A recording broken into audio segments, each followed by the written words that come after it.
I got a bit of a blues shuffle for you today. So I'm going straight into the cool amp today. No pedals, nothing.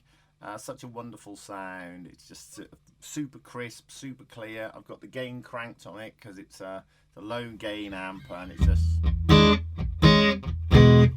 Okay, so we've got a basic 12-bar blues shuffle over just a 12-bar in E. There's so much stuff you can do with this blues. It's that's one of the wonderful things about it. You've got the 12-bar format, but over the top of it, there's just a whole myriad of possibilities and endless little harmonic ideas that are just really good fun to play around with, and it always sounds just so cool. Okay, to start the shuffle, I'm going into a turnaround.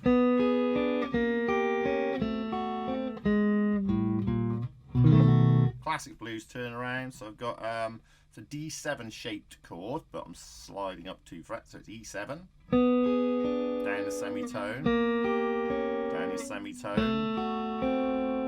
to that note, which is a major third of the E, and then working up to that B7 chord. Okay, and then I'm going into the main part. So I've got an E7 chord here, and my little finger is going on this D, 3rd fret, the B string, and to give the little melody line idea in it, which is flat 7, 6, 5. And then after that I'm going. Then I've got that little trill in, which is the minor third to the major third of the E7 chord, which always sounds really cool. And then the second time I play it, I go. So I'm playing an E flat 7 chord, because that is a semitone below the E7 chord, and it pulls me back to the E7 chord. So it's all about creating movement all the time. And then at the end of that section, the one chord, we've got. So I'm just doing a simple walking up to the 4 chord, which is the A7 chord. And then we've got.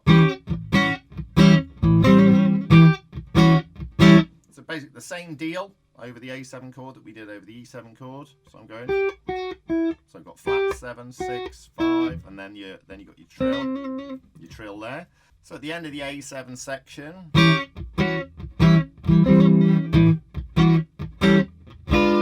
just playing a diminished chord here, which takes me back down to the E7. Now then what I'm doing is I'm thinking of a little 2-5-1 to take me into the 5 chord. So I'm seeing the 5 chord here, this B7 chord here.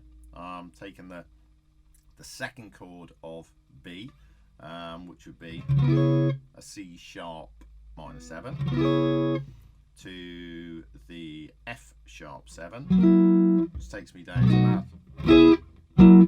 Okay, so you've got da, da, and then we've got, I'm doing the B chord like this. And then down to the A chord. We could put a semitone, a chord, a semitone between these 2 chords. That's another possibility. And then we go back down to the E7, back down to the... And then I'm just doing the same run I did at the start with the... Okay, and that's the whole thing.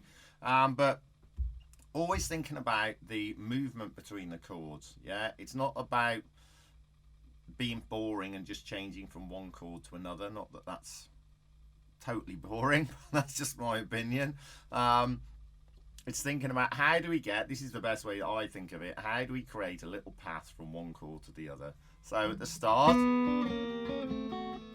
that is our path into this chord. Okay, in the middle of this chord we did, what did we do? Oh, we did in the middle of this chord, we did a E flat 7 chord, which pulled us back to that chord. So you're just creating movement into these chords all the time.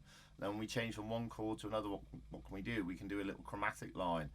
We can do a 2-5-1. We can put a diminished idea in there. This makes the blues sound super cool and a lot more interesting.